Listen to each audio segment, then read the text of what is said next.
Hey y'all, let's get into. I hope everybody doing okay. But look, let's get into the Wisconsin little boy. His name Elijah Vue. Okay, they still haven't found uh Elijah, and we're gonna watch the surveillances before the disappearance of him. Okay, I don't know this guy. I don't remember. I don't know if he with his mother boyfriend at this restaurant, but remember he only 3. Okay, listen to this. And this content is for news reporting purposes and community purposes and criticism. For 11 days. The search continues, and this weekend, Two Rivers police say their searches will expand to rural areas.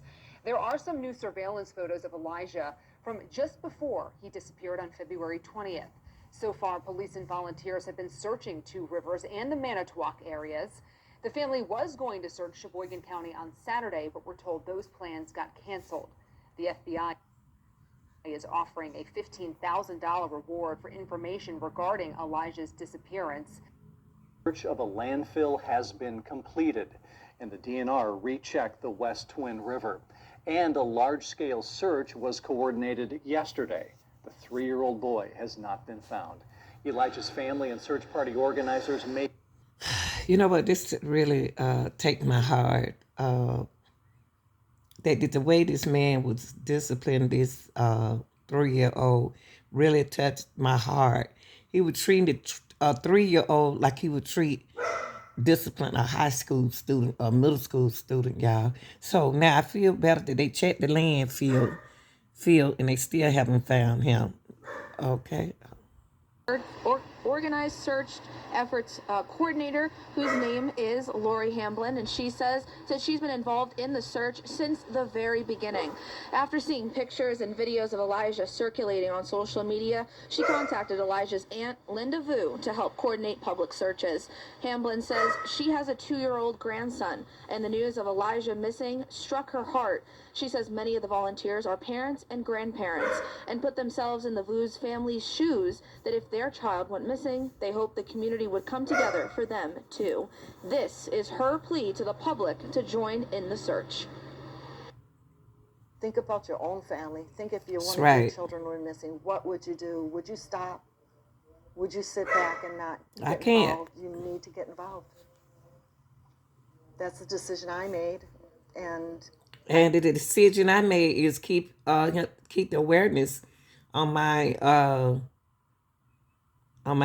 platform. Haven't stopped.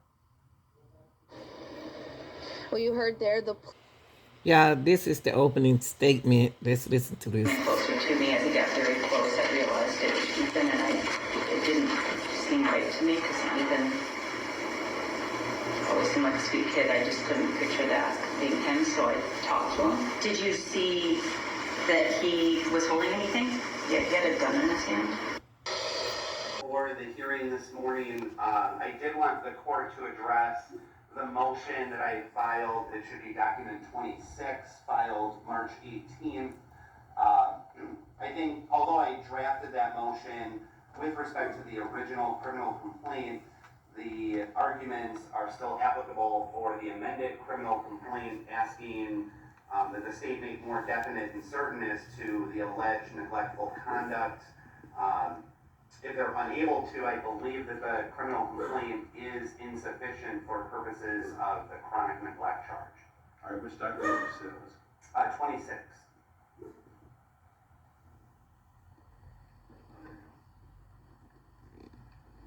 All right, and Attorney Bowman, your response. Judge, I think the amended complaint that was filed by the state on March 19th of 2024 addresses the concerns that are listed in the motion. And when a court looks at the criminal complaint, it must contain sufficient information together with reasonable inferences that there's probable cause of the Not loud, but all right, y'all, let's check this out. All reasonable inferences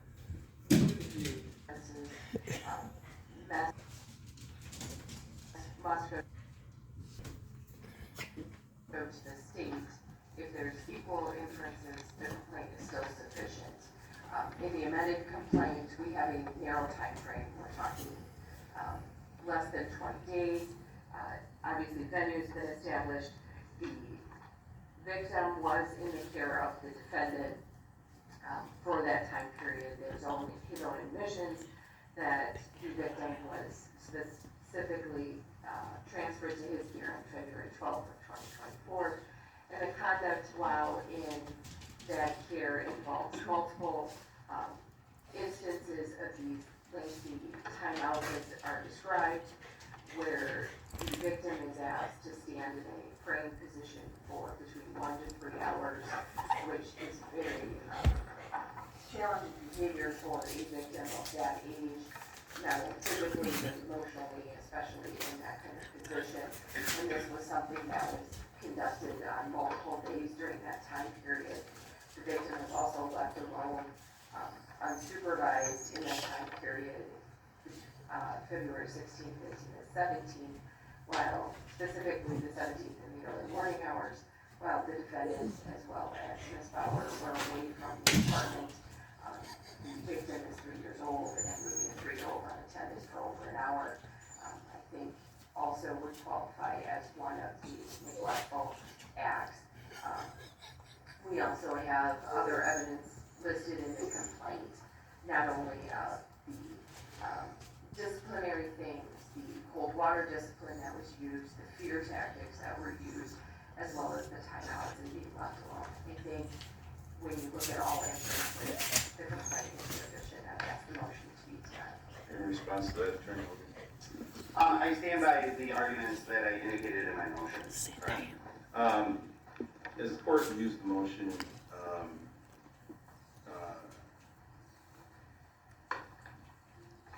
I'll just address the, as it relates to the charge of child neglect.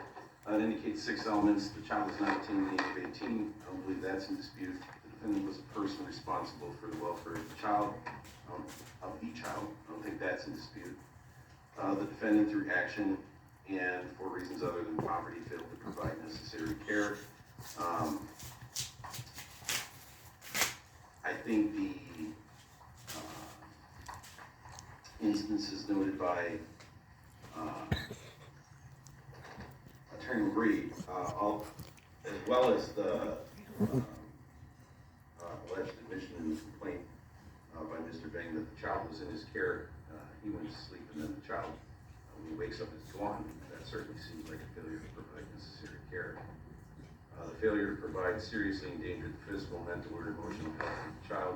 The failure to provide was negligent, and the natural and probable consequences of the neglect would be death, great bodily harm, child sex offense, emotional damage, or bodily harm. I think for the reasons outlined by the conduct described by Attorney Bree, as well as the fact that Mr. Bang allegedly acknowledged that the child was in his care, he woke up, the child was gone, certainly rise to a sufficient level. So the court will deny that motion. What other motions did you want to take up prior to the preliminary hearing, Attorney Logan? No other motions to take up. All right. And your client wishes to proceed with the hearing then? Yes. All right. Attorney Reed, call your first witness. Your Honor, the state would call Detective Herman. All right. There is a second witness, Lieutenant Glazer, who will be stepping out of the courtroom. Sounds good. Detective, you please come to the witness stand here, remain standing, raise your right hand. First, we'll administer the oath. You solemnly swear that the testimony you're about to give in the matter now before the court shall be the truth, the whole truth, and nothing but the truth, so help you God? Be seated. State your full name and spell your last name for the record. Michael Herman, Herman. Go ahead, Attorney Reed. Detective Herman, how are you currently employed? I'm a detective with the Manitowoc County Sheriff's Office. And how long have you been with the Sheriff's Office? 30 years, And how long have you been a detective? 5 years. Were you so employed on February 20th of 2024? I was. And on that date, did you respond to 3918 Hitchcock Road, apartment number 102? I did. What municipality is that located in? The city of Two Rivers. Is that Manitowoc County State of Wisconsin? It is. When you responded to that apartment, did you speak with a Jesse Bang? I did. And the person you know as Jesse Bang, is he present in court today? Yes. Can you describe where he's seated and what he's wearing? He is seated at the defense table between his counsel, wearing an orange jumpsuit. Let the record reflect the identification of the defendant. So reflected. Did you have an opportunity to speak with Mr. Bang on February 20th of 2024? I did. And initially, did you speak with him at his apartment? I did. When you initially spoke with him, what information did he tell you about the victim, child one? He indicated that the child was in his care, and that on that morning, he had gone to bed, and brought the child with him into his room, closed the door, and that he woke up again at 11 o'clock in the morning, and the child was missing. And when you spoke with him, he indicated that he was in the care of victim child one at that point in time, correct? That is correct. Did he give you time parameters as far as when he initially started caring for that child? He did. And what time period was that? Mr. Bang picked up victim child one on February 12th in the city of Fond du Lac at a quick trip from the child's mother, Katrina Bauer. And how long was he supposed to have the child? Until the following Friday, the 23rd. This apartment on Mishpat Road, was that Mr. Bang's residence? Yes. And were you able during the investigation to ascertain the age of victim child one? I was How old was victim child one? 3 years old.